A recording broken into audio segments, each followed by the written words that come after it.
Hello everyone, this is Pooja Sharma from Pooja Sharma classes. उम्मीद करती हूँ आप सब अच्छे होंगे। तो आज हम डिस्कस करेंगे पर्यावरण अध्ययन को, जो आपका सीटेट के एग्जाम में 30 नंबर का पूछा जाता है। इसके हम प्रीवियस ईयर क्वेश्चन पेपर कर रहे हैं। तो यह पेपर आपका 7 जनवरी 2022 का पेपर है। तो इसको हम आपके साथ डिस्कस करेंगे। तो चलिए स्टार्ट करते हैं, समझते हैं इसमें किस तरीके के क्वेश्चन आए थे। 7 जनवरी 2022 का यह आपका प्रीवियस ईयर क्वेश्चन पेपर है। तो इसको हम समझते हैं, सीटेट का है यह। तो चलिए स्टार्ट करते हैं। आपको वीडियो पसंद आती है तो वीडियो को लाइक कर देना और अपने दोस्तों के साथ शेयर कर देना। चैनल को सब्सक्राइब नहीं किया है तो चैनल को सब्सक्राइब कर लेना और बेल आइकन को प्रेस कर लेना, जिससे आने वाली वीडियो का भी नोटिफिकेशन आपको मिल जाएगा। फ्री नोट्स के लिए आप टेलीग्राम चैनल से जुड़ जाइएगा, वहाँ पे आपको फ्री नोट्स मिल जाएंगे और आपको प्रैक्टिस करने के लिए सभी प्रीवियस ईयर क्वेश्चन पेपर वहाँ पे आपको मिल जाएंगे। तो आपको वहाँ से इन सभी प्रीवियस ईयर क्वेश्चन पेपर की प्रैक्टिस कर लेनी है। तो चलिए स्टार्ट करते हैं। क्वेश्चन नंबर आपका 1 आता है कि लखनऊ रेलवे स्टेशन और नई दिल्ली रेलवे स्टेशन की बीच की दूरी कितनी है? 504 किलोमीटर है। कोई रेलगाड़ी इस दूरी को 7 घंटे में तय करती है, तो रेलगाड़ी की मीटर प्रति सेकंड में औसत चाल क्या है? आपको मीटर प्रति सेकंड में औसत चाल बतानी है रेलगाड़ी की। तो आपको किस तरीके से निकालना है, तो मैं आपको बताऊं कि जो लखनऊ से रेलवे स्टेशन और नई दिल्ली रेलवे स्टेशन के बीच की दूरी कितनी है? 504 किलोमीटर है। कितनी है? 504 है। अब हम बात करते हैं पार करने में समय कितना लगता है? 7 घंटे लगते हैं। तो आपको क्या करना है? औसत चाल यानी कि चाल बराबर क्या होता है आपका? दूरी बटे समय होता है। चाल बराबर क्या होता है? दूरी बटे समय होता है। यहाँ से आपका एक क्वेश्चन आता है। तो आप फिर इसको कैसे करेंगे? तो चाल को लिख देना है। चाल बराबर दूरी आपकी कितनी दे रखी है? 504 किलोमीटर। 504 समय दे रखा है आपको 7 घंटे। इसका हम भाग कर देंगे 7 का 504 में। इसका भाग करने पर 7 7 49 होता है, एक बचा यानी कि 14 हो गए। यहाँ पे 7 दूनी 14, 72 आपका क्या गया? 72 किलोमीटर प्रति घंटा। यह इसकी क्या निकल के आ गई? चाल निकल के आ गई। अब हम बात करते हैं, इसको मीटर प्रति सेकंड में बताना है आपको। किसमें? मीटर प्रति सेकंड में बदलना है। तो हमें 5/18 से गुणा कर देना होता है। तो हमारी क्या निकल के आ जाती है? हमारी मीटर प्रति सेकंड निकल के आ जाती है। तो हम 72 को करेंगे, 72 को करेंगे 5/18 से गुणा करेंगे। तो 18 दूनी 36, 18 ती 54, 18 चौके क्या होता है? 72 होता है। 4 बार कट गया और 4 पन्ना कितना होता है? 20 होता है। तो 20 हमारा क्या आ जाता है? यह मीटर प्रति सेकंड आपका आंसर आ जाता है। मीटर प्रति सेकंड आपका 20 आंसर आ जाता है। इसमें आपको ऑप्शन में दे रखा है ऑप्शन नंबर 4। 20 आपका मीटर प्रति सेकंड निकल के आ गया। हमने इसमें क्या किया था? सबसे पहले चाल बराबर दूरी बटे समय होता है। तो हमने 504 किलोमीटर का को भाग कर दिया 7 से। तो हमारा क्या निकल के आ गया? 72 किलोमीटर प्रति घंटा निकल के आ गया। फिर उसके बाद हमने 72 को हमने मीटर प्रति सेकंड में बदला। तो 5/18 से हमने भाग कर दिया, यानी इसमें गुणा कर दिया। तो 18 से हमने 72 को काटा तो 4 बार गया। 4 पन्ना 20 होता है, यानी कि 20 मीटर प्रति सेकंड आपका आंसर निकल के आ जाता है। क्वेश्चन नंबर नेक्स्ट आता है आपका, कोई बच्ची एक्स पर है और वह अपनी सहेली के साथ वाई पर स्थित है के साथ खेलना चाहती है। इसके लिए पहले वह ऊपर पहुंचती है और जो एक्स के ठीक दक्षिण में 40 मीटर की दूरी पर है।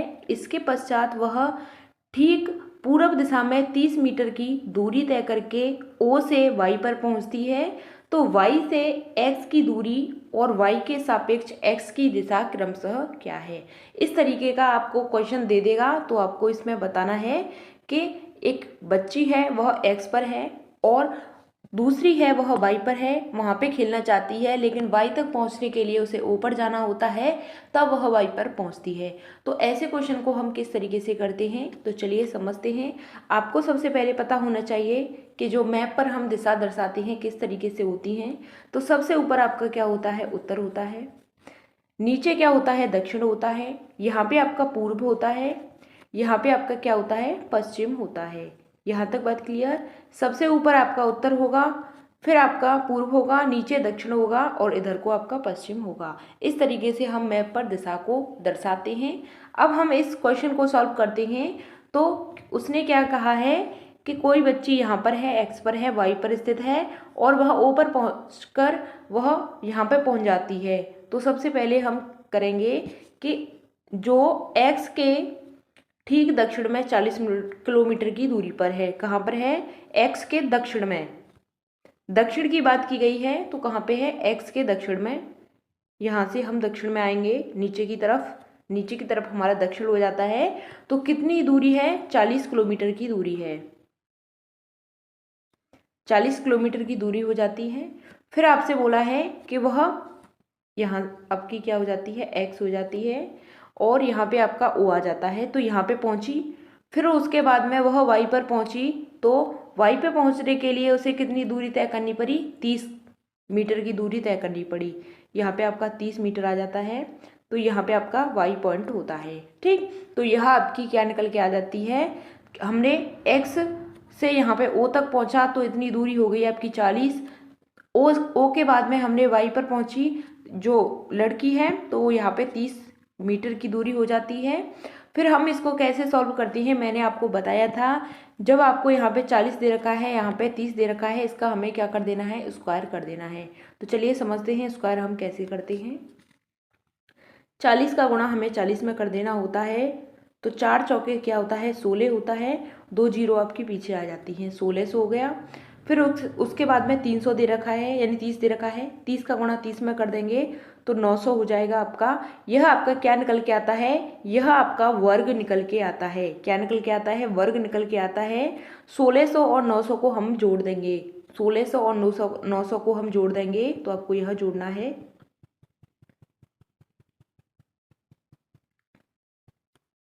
1600 प्लस 900। इसको हम जोड़ देंगे तो जोड़ने पर हमारा क्या आता है, इनको जोड़ने पर हमारा 2500 आ जाएगा। क्या आ जाएगा, 2500 निकल के आ जाएगा। तो 2500 का क्या होगा, वर्गमूल, वर्गमूल की बात की गई है तो क्या निकल के आ जाता है, हमारा 50 मीटर निकल के आ जाता है। 50 मीटर वर्गमूल आपका निकल के आ जाता है। तो जो दूरी है वह कितनी निकल के आई, हमारी 50 मीटर दूरी निकल के आ जाती है। कितनी दूरी, 50 मीटर। यहाँ तक बात क्लियर। 50 मीटर की तो क्या होती है, दूरी निकल के आ जाती है।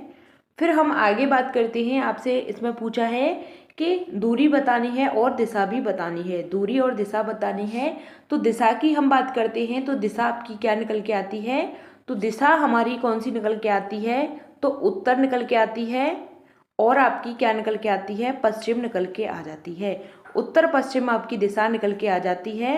तो इधर को जाएगी तो कौन सी दिशा निकल के आ जाएगी आपकी, उत्तर और पश्चिम दिशा निकल के आ जाएगी। 50 मीटर की दूरी उत्तर पश्चिम आपकी दिशा निकल के आ जाएगी। तो ऑप्शन नंबर 1 आपका सही आंसर है। ऑप्शन नंबर 1 आपका सही आंसर है। क्वेश्चन नंबर आपका नेक्स्ट आता है कि स्लॉथ के बारे में नीचे दिए गए कथनों में से सही कथन को चुनिए। तो स्लॉथ लगभग 40 वर्ष तक जीते हैं और अपने जीवन काल में 50 वृक्ष पर घूमने की तकलीफ उठाते हैं, या फिर स्लॉथ लगभग 10 वर्ष तक जीते हैं और अपने जीवन काल में 40 वृक्षों पर घूमने की तकलीफ उठाते हैं, या स्लॉथ लगभग 40 वर्ष तक जीते हैं और अपने जीवन काल में 8 वृक्षों पर घूमने की तकलीफ उठाते हैं। तो आपको स्लॉथ के बारे में सही आंसर बताना है। तो स्लॉथ के बारे में सही कथन क्या हो जाता है, तो इसका सही आंसर आपको बताना है। ऑप्शन 4 दे रखा है आपको कि स्लॉथ लगभग 8 वर्ष जीते हैं और अपने जीवन काल में 40 वृक्ष पर घूमने की तकलीफ उठाते हैं।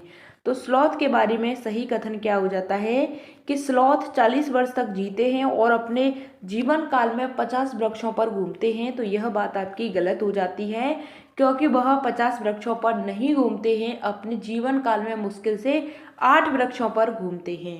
ठीक। स्लॉथ लगभग 10 वर्ष तक जीते हैं, अपने जीवन काल में 40 वृक्ष की तकलीफ उठाते हैं, तो यह बात भी आपकी गलत हो जाती है। यहाँ तक बात क्लियर। स्लॉथ लगभग 40 वर्ष तक जीते हैं और अपने जीवन काल में 8 वृक्षों पर घूमने की तकलीफ उठाते हैं, तो यह बात आपकी सही हो जाती है। ऑप्शन 4 को भी देखते हैं कि स्लॉथ लगभग 8 वर्ष तक जीते हैं और अपने जीवन काल में 40 वृक्ष पर घूमने की तकलीफ उठाते हैं, तो यह बात भी आपकी गलत हो जाती है। तो ऑप्शन नंबर 3 आपका सही आंसर है स्लॉथ को लेकर के, कि जो स्लॉथ होता है लगभग 40 वर्ष तक जीता है और अपने जीवन काल में 8 वृक्षों पर घूमने की तकलीफ उठाता है। ऑप्शन नंबर 3 आपका सही आंसर है। क्वेश्चन नंबर आपका नेक्स्ट आता है कि जंगलों के ज़्यादा कटने से निम्न में से क्या स्थितियां संभावित हैं। जंगलों के ज़्यादा कटने से कौन सी स्थितियां हैं वह ज़्यादा संभावित हैं, तो आपको इसमें इसका सही आंसर बताना है। तो आसपास की जगह ज़्यादा ठंडी होगी जंगलों के कटने से, या फिर वर्षा जल का रिसाव कम हो जाएगा, या बहता वर्षा जल मृदा को बहा ले जाएगा, या भौम जल का स्तर है वह बढ़ जाएगा। आपको ऑप्शन दे रखे हैं ABCD और ABCD और आपका B और D। तो आपको इसमें सही आंसर बताना है कि जंगलों के कटने से निम्न में से कौन सी स्थितियां हैं वह बनेंगी। तो आसपास की जगह ठंडी होगी, तो यह बात आपकी गलत हो जाती है। वर्षा जल का रिसाव कम होगा, तो जी हाँ, वर्षा जल का है रिसाव है वह कम हो जाएगा, बी आपका सही है। और बहता वर्षा जल मृदा को बहा ले जाएगा, तो यह बात आपकी गलत हो जाती है कि बहता हुआ वर्षा का जल है वह मिट्टी को बहा ले जाएगा, तो यह आपका गलत हो जाता है। भौम जल का जो स्तर है वह क्या हो जाएगा, बढ़ जाएगा, तो यह बात आपकी सही हो जाती है। ऑप्शन नंबर बी और डी आपके सही हो जाते हैं। ऑप्शन नंबर बी और डी आपके सही हो जाते हैं, तो ऑप्शन नंबर इसका 4 सही आंसर है। क्वेश्चन नंबर इसका 4 का ऑप्शन नंबर 4 आपका सही आंसर है। क्वेश्चन नंबर नेक्स्ट आता है, जो आपका पर्यावरण का पार्ट होता है यह 61वें क्वेश्चन से लेकर के 90वें क्वेश्चन तक होता है, तो आपको इसको ध्यान में रखना है। क्वेश्चन नंबर आपका नेक्स्ट आता है कि कक्षा की पाठ्य पुस्तक में छपे गोलकुंडा के मानचित्र में 1 सेंटीमीटर जमीन पर 110 मीटर की दूरी को दर्शाता है। इस मानचित्र में फतेह दरवाजे से पटनचेरू दरवाजे की दूरी कितनी है, 15.4 सेंटीमीटर है। तो जमीन पर इन दोनों दरवाजे की बीच की जो कम से कम दूरी है वह आपको बतानी है, तो कितनी दूरी होगी। तो हम समझते हैं इसको कि जो गोलकुंडा के मानचित्र में 1 सेंटीमीटर जमीन पर 110 मीटर की दूरी को दर्शाता है। कितनी दूरी को, 1 सेंटीमीटर जमीन पर 110 मीटर की दूरी को दर्शाता है। तो फतेह दरवाजे से पटनचेरू दरवाजे की दूरी कितनी दे रखी है, 15.4 सेंटीमीटर आपको दे रखी है। तो जमीन पर इन दोनों दरवाजों के बीच की दूरी की बात करते हैं, तो हम कैसे करेंगे इसको, तो 15.4 सेंटीमीटर का हम गुणा करेंगे किसमें, 110 मीटर में। 110 मीटर में हम गुणा करेंगे तो आपका इसको सॉल्व करने के बाद में, गुणा करने के बाद में आपका 1694 आ जाएगा। क्या आ जाएगा, 1694 आपका आ जाएगा। 15.4 सेंटीमीटर का गुणा हम 110 में करेंगे तो 1694 आपका आ जाएगा। 1000 मीटर को हम किलोमीटर में बदलते हैं, यानी 1 मीटर में क्या हो जाता है आपका, 1000 हो जाता है। क्या होता है, 1000 हो जाता है। तो जब हम 1000 को हम 1694 से भाग करते हैं, यानी कि यहाँ पे 1 बटे आपका 1000 हो जाता है, तो यहाँ पे आपका 1694 हो जाता है। तो 1694 को जब हम 1000 से भाग करते हैं तो यहाँ पे 3 जीरो हैं, तो पॉइंट आपका यहाँ पे लग जाएगा। तो आपका सही आंसर क्या हो जाएगा, 1.694 किलोमीटर आपका आंसर आ जाएगा। यही आपका सही आंसर है, 1.694 किलोमीटर आपका सही आंसर है। तो ऑप्शन नंबर 3 आपका राइट आंसर हो जाता है। यहाँ तक बात क्लियर। हमने सिंपल सा समझा है, इस क्वेश्चन में हमने इन दोनों का क्या कर दिया है, गुणा कर दिया है, जो दूरी दे रखी है, और यह इन दोनों का गुणा करने के बाद में 1 सेंटीमीटर को हमने 1 बटे 1000 लिख दिया। तो इसका हमने जो इसका गुणा करने पर आया यहाँ पे लिख दिया। उसके बाद में 3 अंक आपके यहाँ पे आ जाते हैं, 3 अंक आपके कौन से आते हैं, यहाँ पे 1694 आ जाता है। इसका 3 अंक होते हैं तो यहाँ पे हमने पॉइंट लगा दिया, तो 1.694 किलोमीटर आपका आंसर आ जाता है। यही आपका आंसर सही है। क्वेश्चन नंबर आपका नेक्स्ट आता है कि मिजोरम के निकटवर्ती प्रतिवेशी 3 राज्य हैं, आपको बताने हैं। मिजोरम के निकटवर्ती प्रतिवेशी 3 राज्य कौन कौन से हैं? असम, बिहार और छत्तीसगढ़ है। बिहार, छत्तीसगढ़ और असम है। पश्चिम बंगाल, अरुणाचल प्रदेश और असम है। या ऑप्शन नंबर 4 दे रखा है आपको, त्रिपुरा, असम और मणिपुर है। तो इसका सही आंसर आपको बताना है। इसका सही आंसर क्या हो जाता है कि जो मिजोरम के निकटवर्ती प्रतिवेशी 3 राज्य कौन कौन से होते हैं। तो इसका सही आंसर होता है आपका ऑप्शन नंबर 4 आपका सही आंसर है, त्रिपुरा, असम और मणिपुर। त्रिपुरा, असम और मणिपुर हैं, यह आपका सही आंसर है।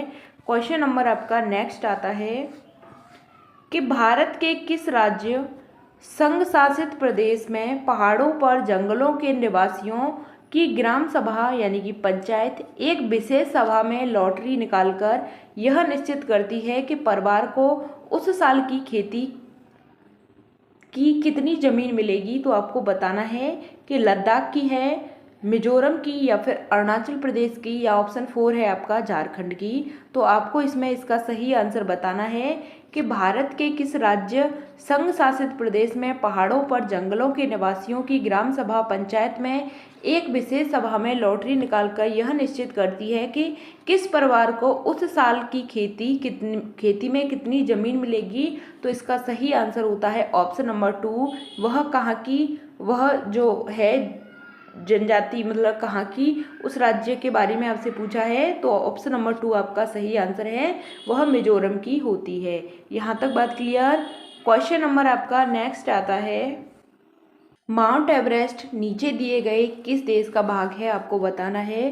तिब्बत का है, नेपाल का है, या फिर भारत का है, या फिर चीन का है। जो माउंट एवरेस्ट है वह किसका भाग है, तो आपको बताना है कौन से देश का भाग है। तो इसका सही आंसर आपको बताना है, तो वह आपका क्या हो जाता है, नेपाल हो जाता है। जो माउंट एवरेस्ट है वह नेपाल देश का भाग है, नेपाल देश का भाग है। इसकी ऊंचाई की बात करते हैं, इसकी ऊंचाई की बात करते हैं, माउंट एवरेस्ट की ऊंचाई की बात करते हैं तो 8,848 इसकी क्या होती है, ऊंचाई होती है। 8,848 आप इसकी जो ऊंचाई होती है। यहाँ तक बात क्लियर। क्वेश्चन नंबर आपका नेक्स्ट आता है, यह नेपाल का हिस्सा है।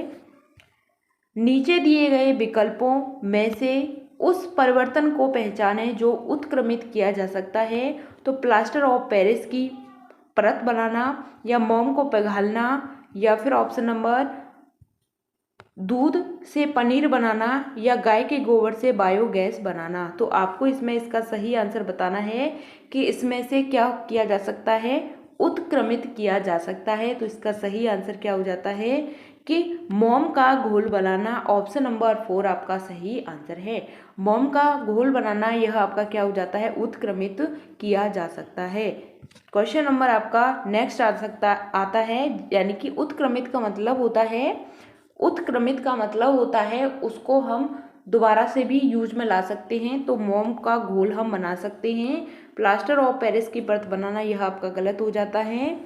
दूध से पनीर बनाना, बनने के बाद में इसका कोई उपयोग मतलब होता नहीं है, दोबारा से हम इसको नहीं पिघला सकते हैं। गोबर से बायोगैस बनाना, तो ऑप्शन नंबर आपका इसमें 2 सही है। क्वेश्चन नंबर आपका नेक्स्ट आता है कि वृक्षों पौधों की जड़ें यानी जड़ों में पाए जाने वाले नीचे दिए गए विशिष्ट लक्षणों पर विचार कीजिए।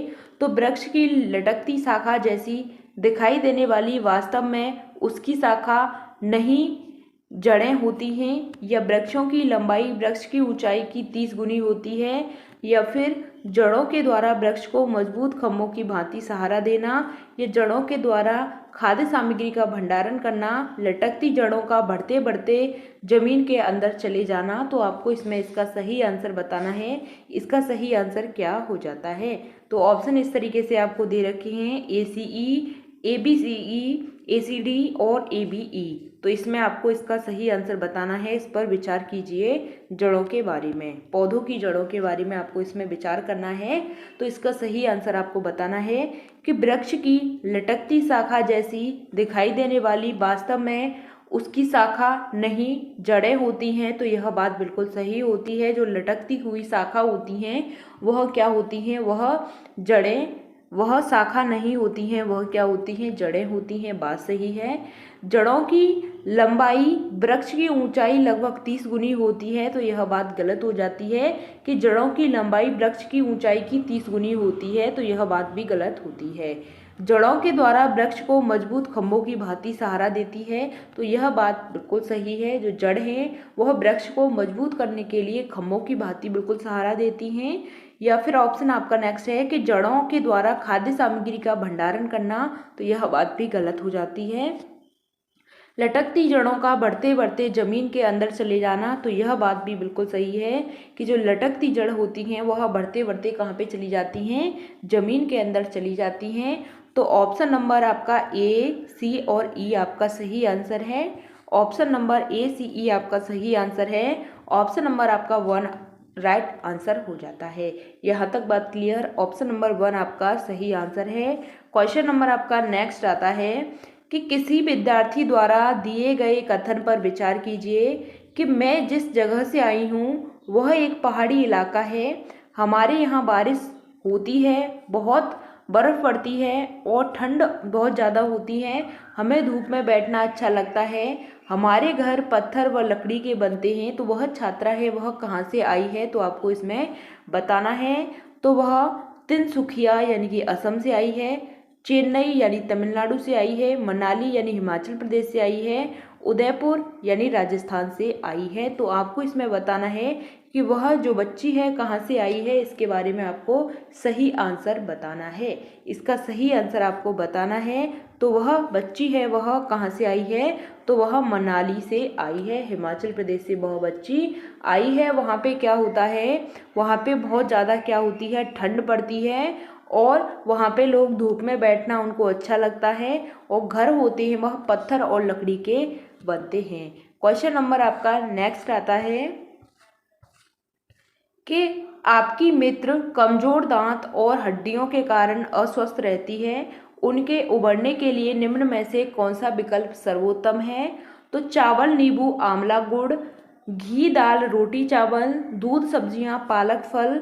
ऑप्शन नंबर 4 है आपका कि तेल, अंडा और चावल, रोटी। तो आपको इसके बारे में बताना है कि आपकी मित्र कमजोर दांत और हड्डियों के साथ अस्वस्थ रहती है, उनके उबरने के लिए निम्न में से कौन सा विकल्प है वह सर्वोत्तम है। तो इसका सही आंसर आपको बताना है कि चावल, नींबू, आंवला, गुड़। तो यह बात गलत हो जाती है। घी, दाल, रोटी, चावल यह भी गलत है। दूध, सब्जियां, पालक और फल आपका यह सही आंसर है। ऑप्शन नंबर 4 में आपको दे रखा है कि तेल, अंडा, चावल, रोटी। तो यह आपका गलत हो जाता है। ऑप्शन नंबर 3 है यह आपका बिल्कुल सही होता है, कमजोर दांत के लिए और हड्डियों को मजबूत करने के लिए।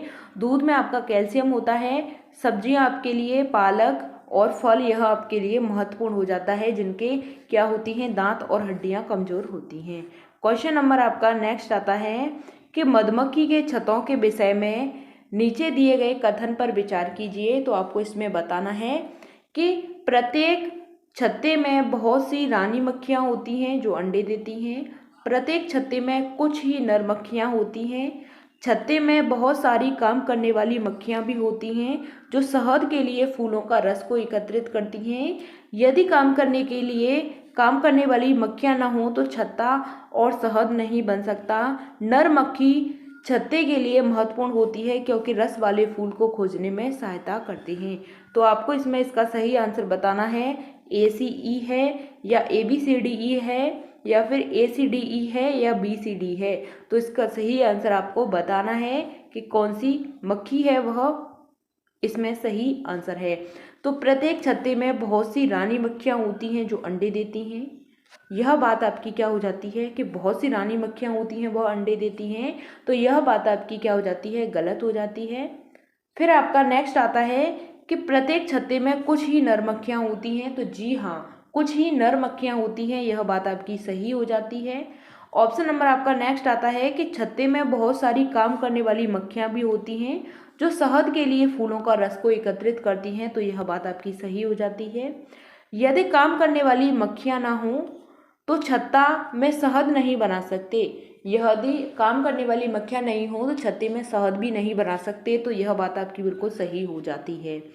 नेक्स्ट आता है कि नर मक्खी छत्ते के लिए बहुत ही ज़्यादा महत्वपूर्ण होती हैं क्योंकि वह रस वाले फूलों को खोजने में सहायता करती हैं, तो ऐसी बात नहीं है क्योंकि जो नर मक्खियाँ होती हैं वह सहायता करती हैं, ऐसी बात नहीं है। लेकिन जो मक्खियाँ होती हैं वह बहुत ज़्यादा काम भी करती हैं और बहुत ज़्यादा वह महत्वपूर्ण होती हैं।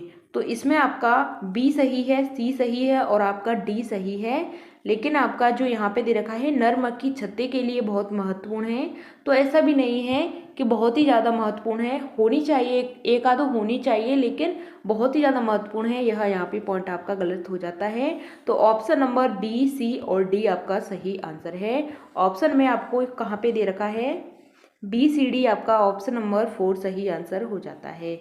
यहाँ तक बात क्लियर। क्वेश्चन नंबर आपका नेक्स्ट आता है कि नीचे दिए गई उस विशेषता को चुनिए जो नीचे दिए गए जानवरों में पाई जाती है।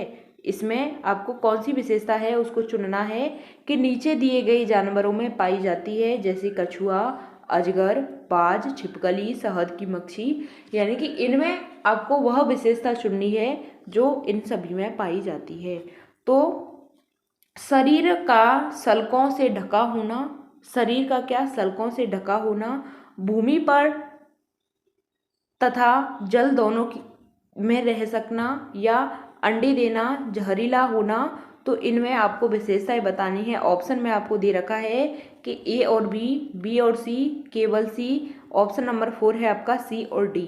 तो इसका आपको सही आंसर बताना है कि जो कछुआ, अजगर और छिपकली होते हैं इनमें कौन कौन सी विशेषताएं होती हैं। इन सभी में शरीर का सल्कों का ढका होना, यह बात आपकी गलत हो जाती है। भूमि पर तथा जल दोनों में रह सकना, यह बात गलत हो जाती है। अंडे देना, यह बात सही है कि यह सभी क्या है, अंडे देते हैं। जहरीला होना, तो ऐसा नहीं है, छिपकली आपकी जहरीली नहीं होती है।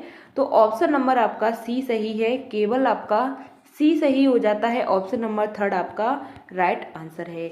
यहाँ तक बात क्लियर। क्वेश्चन नंबर आपका नेक्स्ट आता है 75वां क्वेश्चन है आपका कि केचुए के बारे में नीचे दिए गए कथनों पर विचार कीजिए। केचुआ के बारे में आपको बताना है कि ये जमीन में छेद बनाते रहते हैं और जमीन पोली हो जाती है। जमीन में क्या करते हैं, केचुआ छेद बनाते हैं और जमीन क्या हो जाती है, वह पोली हो जाती है। ये मृत पत्तियों और पौधों को खाते हैं और इनके मल से मृदा उपजाऊ बनती है। ये उपशिष्ट को कंपोस्ट में परिवर्तित कर देते हैं। ये जिस कंपोस्ट को बनाते हैं वह फैक्ट्री में बनने वाले उर्वरकों से महंगी होती है। यह रसायनों, पीड़कनाशियों का छिड़काव केंचुओं को प्रभावित नहीं कर सकता। तो आपको इसमें इसका सही आंसर बताना है कि ACE होता है, ABD होता है, ABC होता है या ABDE होता है। तो इसका आपको सही आंसर बताना है कि केंचुए के बारे में आपका कौन सा कथन है वह आपका सही होता है। तो अब हम बात करते हैं कि यह जमीन में छेद बनाते हैं और ज़मीन को पोली कर देते हैं। तो यह बात बिल्कुल सही है, ज़मीन को क्या कर देते हैं, पोली कर देते हैं। ऑप्शन बी आता है कि ये मृत पत्तियों और पौधों को खाते हैं और मृदा को उपजाऊ बनाते हैं। तो मृदा को उपजाऊ बनाते हैं, यह बात सही है। ये उपशिष्टों को कंपोस्ट में परिवर्तित कर देते हैं। तो यह बात आपकी गलत हो जाती है कि यह उपशिष्ट को कंपोस्ट में नहीं बदलते हैं। ये जिस कंपोस्ट को बनाते हैं फैक्ट्री में बने उर्वरकों से महंगी होती है। तो यह बात आपकी सही है। रसायनों, पीड़कनाशियों का छिड़काव केंचुए को प्रभावित नहीं करता है। तो यह बात बिल्कुल सही है कि जो हम रसायनों को, जो दवाइयाँ हम खेत में लगाते हैं उनसे केंचुए को कोई भी फर्क नहीं पड़ता है। तो ऑप्शन नंबर आपका A, B और D और E आपका सही आंसर है। तो आपको इसमें A, B, D, E option number 4 आपका सही आंसर हो जाता है। ऑप्शन नंबर 4 आपका सही आंसर हो जाता है A, B। यहाँ पे आपको दे रखा है कि जो आपका जो पीड़कनाशियाँ होती हैं यानी कि जो दवा होती हैं तो इनसे कोई प्रभाव नहीं पड़ता है। ऐसा नहीं है कि जो दवाइयाँ होती हैं जब हम छिड़कते हैं तो उनसे प्रभाव पड़ता है, तो यह बात भी आपकी गलत हो जाती है। तो ऑप्शन नंबर आपका ए बी और सी सही हो जाता है कि जमीन में छेद बनाती हैं और जमीन पोली हो जाती है। ये मृत पत्तियों और पौधों को खाते हैं, इनमें मृदा को यह उपजाऊ बनाने में कारगर होते हैं और ये उपशिष्ट को कंपोस्ट में परिवर्तित कर देते हैं, यह बात आपकी सही हो जाती है। लेकिन कंपोस्ट बनाते हैं फैक्ट्री में, यह इनसे महंगी होती है, यह बात आपका नेगेटिव हो जाता है। यह उपशिष्टों को कंपोस्ट में परिवर्तित कर देते हैं, यह बात आपकी सही है। Option number A B C आपका राइट आंसर हो जाता है। क्या हो जाता है? ए बी सी आपका सही आंसर है। ऑप्शन नंबर थर्ड आपका बिल्कुल सही आंसर होता है। यहाँ तक बात क्लियर। क्वेश्चन नंबर आपका नेक्स्ट आता है कि प्राथमिक स्तर पर पर्यावरण अध्ययन की बाल केंद्रित प्रकृति किसके कारण है? तो गतिविधि आधारित शिक्षा है, रटकर सीखना है, पाठ्य पुस्तक आधारित शिक्षा है, या सीखने के लिए स्कूल घर समुदाय की भागीदारी है। तो आपको इसमें इसका सही आंसर बताना है। केवल ए और बी है, और ए और सी है केवल, या ए बी सी है, या केवल ए और डी है। तो इसका सही आंसर आपको बताना है। तो यहाँ पे आपको दे रखा है कि पर्यावरण अध्ययन की बाल केंद्रित शिक्षा है वह प्रकृति किसके कारण है? तो गतिविधि आधारित होती है, रटकर सीखना यह गलत है, पाठ्य पुस्तक आधारित यह भी गलत है, और सीखने के लिए स्कूल घर समुदाय की भागीदारिता यह आपका सही हो जाता है। ए और डी आपका सही आंसर है। ऑप्शन नंबर आपका 4 सही आंसर हो जाता है, ए और डी। क्वेश्चन नंबर आपका नेक्स्ट आता है कि प्राथमिक स्तर पर पर्यावरण अध्ययन का उद्देश्य है, आपको बताना है कि बच्चों को अपने स्वयं के सीखने पर प्रतिबिंबित करने के लिए प्रोत्साहित करना, या बच्चों को पर्यावरणीय समस्याओं को हल करने में सक्षम बनाना, या बच्चों को नए ज्ञान का सृजन करने के लिए संलग्न करना, या बच्चों को ज्ञान के एक निश्चित निकाय की प्राप्तिकर्ता के रूप में व्यवहार करना। तो आपको इसमें इसका सही आंसर बताना है। ए बी सी सही है, या ए सी डी सही है, या बी सी डी सही है, या फिर केवल सी और डी सही है। तो इसका सही आंसर क्या होता है कि प्राथमिक स्तर पर पर्यावरण अध्ययन का जो उद्देश्य होता है क्या होता है कि बच्चों में स्वयं के सीखने के प्रतिबिंबित करने के लिए प्रोत्साहित करना। तो यह आपका बिल्कुल सही होता है। क्या करना? प्रोत्साहित करना, यह आपका बिल्कुल सही हो जाता है। अब ऑप्शन 2 में दे रखा है कि पर्यावरणीय समस्याओं को हल करने के लिए सक्षम बनाना। तो यह आपका क्या होता है? पर्यावरण के बारे में इसमें पूछा है कि सक्षम बनाना, यह भी आपका सही हो जाता है। ए और बी आपके सही हो जाते हैं। नए ज्ञान का सृजन करने के लिए संलग्न करना, यह बात भी आपकी सही हो जाती है।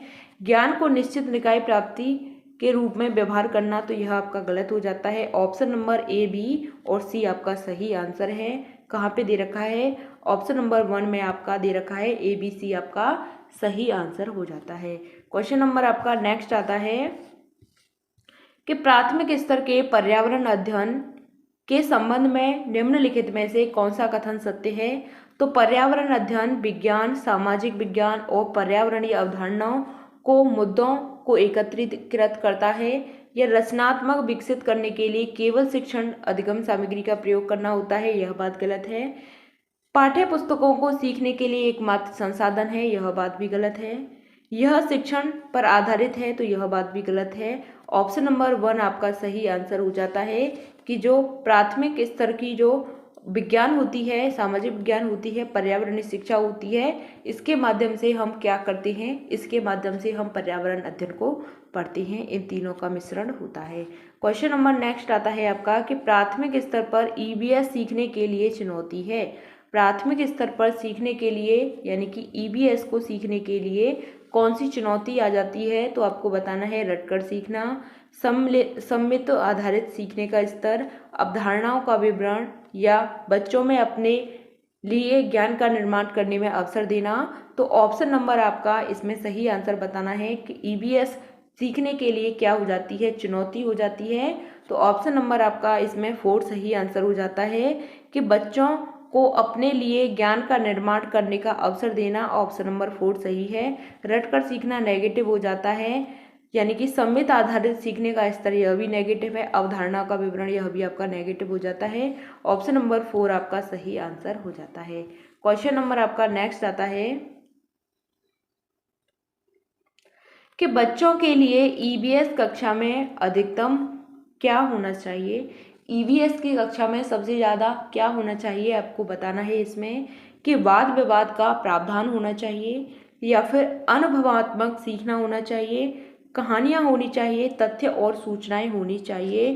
क्वेश्चन नंबर 80 का आपको सही आंसर बताना है। तो इसमें सीखने के लिए क्या होना चाहिए, ऑप्शन दे रखे हैं आपको AB, BC और ABC, BCD। तो इसका सही आंसर आपको बताना है कि सीखने के लिए क्या होना चाहिए ईवीएस की कक्षा में। तो वाद विवाद का प्रावधान, यह बात आपकी सही है, वाद विवाद का प्रावधान होना चाहिए, अनुभवात्मक सीखना होना चाहिए, कहानियाँ होनी चाहिए, तथ्य और सूचनाएं यह नहीं होनी चाहिए, तथ्य और सूचनाएं यह आपका नेगेटिव हो जाता है। ऑप्शन नंबर आपका 1, 2 और यह 3 यानी कि ABC आपके सही आंसर हैं। ऑप्शन में आपको कहाँ पे दे रखा है, ऑप्शन नंबर 3 आपका बिल्कुल सही आंसर है। क्वेश्चन नंबर आपका 81 आता है कि प्राथमिक स्तर पर ईवीएस के पाठ्यचर्या में उप विषय है। तो आपको इसमें बताना है कि पाठ्यचर्या में उप विषय के बारे में कि कौन सा आपका उप विषय है। सब थीम के बारे में पूछा है, सब थीम के बारे में पूछा है। तो आपको बताना है जो पर्यावरण अध्ययन में आपकी ईवीएस में कितनी थीम होती हैं, टोटल 6 थीम होती हैं। 6 थीम के बारे में बात करते हैं, कौन कौन सी होती है। पहली आपकी परिवार और मित्र हो जाती है। 6 थीम होती हैं, पहली आपकी क्या होती है, परिवार और मित्र होती है। यहाँ से आपका एक क्वेश्चन बनना निश्चित है, तो आपको पता होनी चाहिए। परिवार और मित्र के बाद में आपका भोजन आता है, फूड आता है। थर्ड आता है आपका आश्रय, शेल्टर। 4 आता है आपका वाटर, पानी की बात की गई है। 5 नंबर पर आता है आपका यात्रा, ट्रैवल की बात की गई है। और 6 नंबर पर आता है कि चीज़ें जो हम बनाते हैं और करते हैं, चीज़ें जो हम बनाते हैं, जो हम बनाते हैं और करते हैं, यह आपका 6 नंबर पर आ जाता है। तो आपको इसके बारे में पता होना चाहिए। परिवार और मित्र होता है, भोजन होता है, आश्रय, पानी, यात्रा, चीज़ें जो हम बनाते हैं और करते हैं, यह आपकी क्या होती हैं, यह आपकी मुख्य 6 थीम होती हैं। कैसी होती हैं, यह मुख्य थीम होती हैं, मुख्य थीम होती हैं। कितनी होती हैं, 6 होती हैं। अब हमें इसमें उप थीम की बात की गई है, यानी कि इसके अंदर किसमें सब थीम होती है। तो इसका सही आंसर है ऑप्शन नंबर 3, प्लांट, यानी कि ऑप्शन नंबर इसमें 3 आ जाता है। जो पौधे होते हैं इसमें क्या है, उप थीम है, यानी कि इसमें क्या है, आपकी उप थीम होती है। ऑप्शन नंबर 3 आपका सही आंसर हो जाता है। क्वेश्चन नंबर आपका नेक्स्ट आता है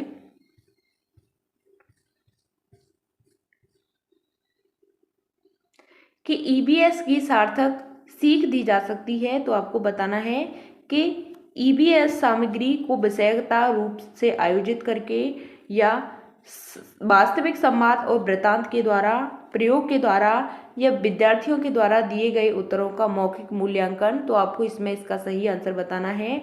ऑप्शन दे रखे हैं आपको ABD, CD, BCD और ABC। तो आपको इसमें बताना है इसका सही आंसर कि ईवीएस सीखने के लिए सार्थक सीख दी जाती है।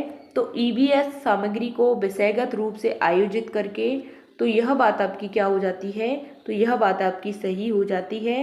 वास्तविक संवाद और वृत्तांत के द्वारा, वास्तविक संवाद और वृत्तांत के द्वारा, यह बात भी आपकी सही हो जाती है। प्रयोग के द्वारा, बिल्कुल बात सही है। विद्यार्थियों के द्वारा दिए गए उत्तरों का मौखिक मूल्यांकन, यह बात आपकी गलत हो जाती है। A, B और C आपका सही आंसर है। तो आपको यहाँ पे दे रखा है A, B और C। ऑप्शन नंबर 4 आपका सही आंसर हो जाता है। क्वेश्चन नंबर आपका नेक्स्ट आता है कि ईवीएस के संबंध में प्रासंगिकता का मतलब है। आपको बताना है कि ईवीएस को सरल से जटिल तक सीखना, या ज्ञात से अज्ञात की ओर ईवीएस सीखना, या उदाहरणों के माध्यम से ईवीएस सीखना, या ऑप्शन नंबर 4 दे रखा है आपको कि ईवीएस सामग्री को वास्तविक जीवन स्थितियों और विद्यार्थियों के तत्काल वातावरण से जोड़ना। तो आपको इसमें इसका सही आंसर बताना है कि ईवीएस के संबंध में प्रासंगिकता का मतलब क्या होता है। तो सरल से जटिल तक सीखना, यह बात गलत है। ज्ञात से अज्ञात की ओर ईवीएस को सीखना यह भी गलत है। उदाहरणों के माध्यम से ईवीएस को सीखना यह भी गलत है। ईवीएस सामग्री वास्तविक जीवन में स्थितियों और विद्यार्थियों की तत्काल वातावरण से जोड़कर सीखना, जोड़ने की बात आ गई है। ऑप्शन नंबर 4 आपका बिल्कुल सही आंसर है।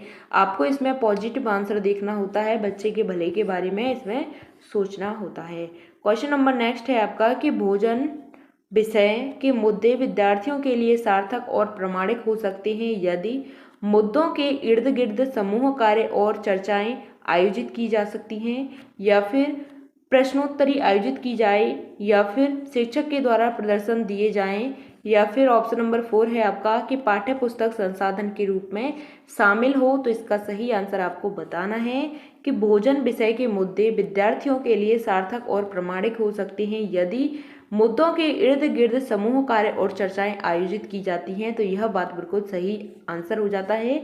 जहाँ पे चर्चाओं की बात की जाती है वह हमेशा क्या होता है, पॉजिटिव होता है। प्रश्नोत्तरी आयोजित की जाती है तो यह बात गलत हो जाती है। शिक्षकों के द्वारा प्रदर्शन दिए जाते हैं यह भी गलत है। पाठ्य पुस्तकों से संसाधन के रूप में शामिल किया जाता है यह बात गलत है। ऑप्शन नंबर 1 आपका राइट आंसर हो जाता है। क्वेश्चन नंबर आपका नेक्स्ट आता है कि ईवीएस सीखने के लिए कौन सबसे अच्छा संसाधन हो सकता है। तो क्षेत्र भ्रमण का आयोजन, स्कूल पुस्तकालय, ट्विटर और फेसबुक। यानी कि ईवीएस सीखने के लिए सबसे एक अच्छा संसाधन क्या हो सकता है ईवीएस के माध्यम में। तो क्षेत्र का भ्रमण का आयोजन, यानी कि बच्चों को घुमाने के लिए ट्रिप पर ले जाना चाहिए, यह बात सही है आपकी। स्कूल पुस्तकालय यह आपका गलत हो जाता है। ट्विटर, फेसबुक यह आपके सोशल मीडिया हो जाते हैं। तो ऑप्शन नंबर 1 आपका सही आंसर है कि बच्चों को घुमाने के लिए ले जाना है। तो यह एक पर्यावरण के बारे में सीखने का एक सही संसाधन होता है। क्वेश्चन नंबर आपका नेक्स्ट आता है कि जल से संबंधित मुद्दों को प्रभावी ढंग से सीखा जा सकता है यदि रोल प्ले आयोजित किए जाते हैं, या बच्चों के बीच में वास्तविक संवाद को प्रोत्साहित किया जाता है, या संरचित क्षेत्र भ्रमण आयोजित की जाती है, या बच्चों को निबंध लिखने के लिए कहा जा सकता है। यानी कि आपको इसमें इसका सही आंसर बताना है। ABC, CD, D या C सही आंसर है। तो जल थीम है आपकी, इसमें मुद्दों को प्रभावी ढंग से सीखा जा सकता है, इसके बारे में आपको बताना है। तो रोल प्ले आयोजित किया जाता है यह बात बिल्कुल सही है। बच्चों के बीच वास्तविक संवाद को प्रोत्साहित किया जाता है, वास्तविक संवाद आपको दिया जाए, वाद विवाद दिया जाए, तो यह आपका क्या होता है, यह आपका पॉजिटिव होता है। संरचित क्षेत्र में भ्रमण आयोजित किया जाए, बिल्कुल बात सही है। ऑप्शन नंबर ABC सही है। निबंध लिखने के लिए कहा जाता है तो यह आपका नेगेटिव हो जाता है, बच्चों को लिखने के लिए नहीं देना है। तो ऑप्शन नंबर A, B और C आपका सही आता है। ऑप्शन नंबर 1 आपका राइट आंसर हो जाता है। क्वेश्चन नंबर आपका नेक्स्ट आता है कि ईवीएस पाठ्य पुस्तकों में ईवीएस सीखने के लिए वास्तविक घटनाएं होती हैं क्योंकि वे सीखने में समृद्ध स्रोत हैं। यानी कि वे सीखने के क्या हैं, समृद्ध स्रोत हैं। वे बच्चों के लिए प्रासंगिक वातावरण प्रदान करते हैं। वे पहले की परिचित घटनाओं को फिर से देखने का अवसर प्रदान करते हैं, या शिक्षक आसानी से ईवीएस के विषयों के आसपास शिक्षण अधिगम प्रक्रिया को संचालित कर सकते हैं। तो आपको इसमें इसका सही आंसर बताना है। केवल D होता है, केवल B होता है, केवल C होता है, या फिर ABC होता है। तो ईवीएस पाठ्य पुस्तकों में ईवीएस सीखने के लिए वास्तविक घटनाएं होती हैं क्योंकि इसका सही आंसर आपको बताना है। तो ऑप्शन नंबर 1 आता है कि वे सीखने में समृद्ध स्रोत हैं, यह बात सही हो जाती है। ऑप्शन आपका B आता है कि वे बच्चों के लिए प्रासंगिक वातावरण प्रदान करते हैं, तो यह बात भी आपकी सही होती है। वे बच्चों की परिचित घटनाओं को फिर से देखने का अवसर प्रदान करते हैं, यह बात भी सही है। शिक्षक आसानी से ईवीएस विषयों को आसपास शिक्षण अधिगम प्रक्रिया का संचालन कर सकते हैं, तो यह बात आपकी क्या हो जाती है, गलत हो जाती है। A, B और C आपका सही आंसर होता है। तो ऑप्शन नंबर आपका 4 राइट आंसर हो जाता है। ABC आपका बिल्कुल सही आंसर है। क्वेश्चन नंबर आपका नेक्स्ट आता है कि सीखने के सुधार पर आकलन का बिंदु बताना है। कि सीखने में सुधार पर आकलन का बिंदु क्या हो जाता है। तो सीखने के लिए आकलन होता है, सीखने का आकलन होता है, सीखने के रूप में आकलन होता है, या औपचारिक स्थितियों से संबंधित आकलन होता है। तो सीखने में सुधार का आकलन बिंदु आपको बताना है, इसका सही आंसर क्या होता है। तो सीखने के लिए आकलन हो जाता है। सीखने में सुधार का आकलन बिंदु होता है सीखने के लिए आकलन। असेसमेंट फॉर लर्निंग की बात करते हैं, किसकी बात करते हैं, फॉर लर्निंग की बात करते हैं, यानी कि सीखने के लिए आकलन। यह आपका क्या होता है, आकलन का बिंदु होता है। क्वेश्चन नंबर नेक्स्ट है आपका कि ईवीएस में सहपाठी आकलन बताना है कि जो सहपाठी आकलन होता है क्या होता है। तो सीखने के रूप में आकलन होता है, सीखने के बारे में आकलन होता है, या सीखने के परिणामों का आकलन होता है, या सीखने का आकलन होता है। तो ऑप्शन आपको दे रखे हैं, ऑप्शन ए, ऑप्शन बी में दे रखा है सी, या 3 में दे रखा है ए और सी, ए, सी और डी। तो आपको इसमें बताना है कि जो ईवीएस में सहपाठी आकलन होता है यह क्या होता है। तो इसका सही आंसर क्या होता है, तो सीखने के रूप में आकलन, बिल्कुल बात सही है। सीखने के बारे में आकलन यह नहीं होता, सीखने के परिणामों का आकलन नहीं होता, सीखने का आकलन नहीं होता, सीखने के रूप में आकलन होता है, यह आपका सहपाठी आकलन कहलाता है। ऑप्शन नंबर 1 आपका सही आंसर होता है। फीडबैक की बात की गई है, यहाँ पे किसकी बात की गई है, फीडबैक की बात की गई है। तो ऑप्शन नंबर 1 आपका सही आंसर होता है। क्वेश्चन नंबर आपका नेक्स्ट आता है कि एक ईवीएस शिक्षक एक आकलन उपकरण का उपयोग करता है जो न केवल सबसे अच्छा बल्कि समय में बच्चों के सभी प्रकार के कार्य और गतिविधियों को एकत्रित करता है। शिक्षक उपयोग किसका कर रहा है, तो आपको इसमें बताना है रूब्रिक का, पोर्टफोलियो का, उपाख्यानात्मक रिकॉर्ड का, या ऑप्शन 4 है परीक्षण पत्रक का। ईवीएस शिक्षक है एक आकलन उपकरण का उपयोग करता है जो न केवल सबसे अच्छा है बल्कि एक समय में बच्चे के सभी प्रकार के कार्य और गतिविधियों को एकत्रित करता है। तो शिक्षक किसका उपयोग कर रहा है, तो इसका सही आंसर है ऑप्शन नंबर 2 पोर्टफोलियो का। किसका उपयोग कर रहा है, तो पोर्टफोलियो का कर रहा है। ऑप्शन नंबर 2 आपका सही आंसर हो जाता है। यहाँ तक हमारे 30 क्वेश्चंस कंप्लीट हो गए। हमने 61वें क्वेश्चन से लेकर 90 क्वेश्चन तक ईवीएस को देखा है। इसमें आपको सभी क्वेश्चन हैं वह समझ में आए होंगे, मैं ऐसी उम्मीद करती हूँ। आपको वीडियो पसंद आती है तो वीडियो को लाइक करके जाना और अपने दोस्तों के साथ शेयर कर देना। चैनल को सब्सक्राइब नहीं किया है तो चैनल को सब्सक्राइब कर लेना। इसी तरीके से हम सभी क्लासेस को आपके साथ लाते रहेंगे। बस आपको अपनी तैयारी को बेहतर बनाना है, यही हमारा उद्देश्य है। बाकी तो बस हम और कुछ नहीं है, बस आपको पढ़ना है और अपने सीटेट एग्जाम को क्लियर कर देना है। तो चलिए मिलते हैं फिर आपको आगे की नेक्स्ट वीडियो में। अगर आपका कोई भी डाउट होता है तो कमेंट के माध्यम से पूछ लेना, हम आपको आपका आंसर करेंगे। तो मिलते हैं फिर आगे की नेक्स्ट वीडियो में, तब तक के लिए थैंक्स फॉर वॉचिंग। जय हिंद, वंदे मातरम।